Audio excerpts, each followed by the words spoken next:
जग ने न मानी तो मैंने भी ठानी, कहाँ थी मैं देखो कहाँ चली आई। মাত্র একটি গানে কত টাকা আয় শ্রেয়ার।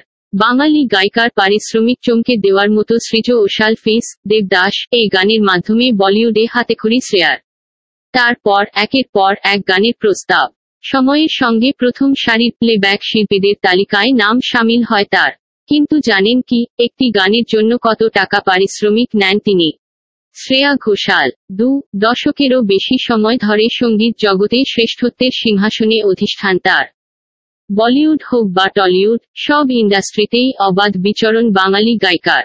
ছবির সাফল্যের উপর নির্ভরশীল নয় তার গানের জনপ্রিয়তা, বরং কিছু ক্ষেত্রে উল্টোটারই উদাহরণ মেলে। 5টি জাতীয় পুরস্কার শ্রেয়ার ঝুলিতে। বাংলা এবং হিন্দি ছাড়াও তামিল, তেলুগু একাধিক ভাষায় গান গেয়েছেন তিনি। শৈশব থেকেই গানবাজনার প্রতি অমোঘ আকর্ষণ। কাঁচা বয়স থেকেই শুরু হয় সঙ্গীত চর্চা। মাত্র 6 বছর বয়স থেকে শাস্ত্রীয় সঙ্গীতে তালিম নেওয়া শুরু করেছিলেন শ্রেয়া। তখন থেকেই গানকে কেন্দ্র করে আবর্তিত তার জীবন।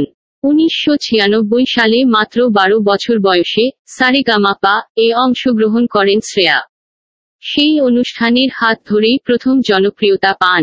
রিয়ালিটি শোয়ে বিজয়ীর শিরোপা ওঠে তার মাথায়। তারপরেই বলিউডে সঞ্জয় লীলার দেবদাসে গানের মাধ্যমে বলিউডে হাতেখড়ি শ্রেয়ার। তারপর একের পর এক গানের প্রস্তাব, সময়ের সঙ্গে প্রথম সারির প্লেব্যাক শিল্পীদের তালিকায় নাম শামিল হয় তার। কিন্তু জানেন কি, একটি গানের জন্য কত টাকা পারিশ্রমিক নেন তিনি?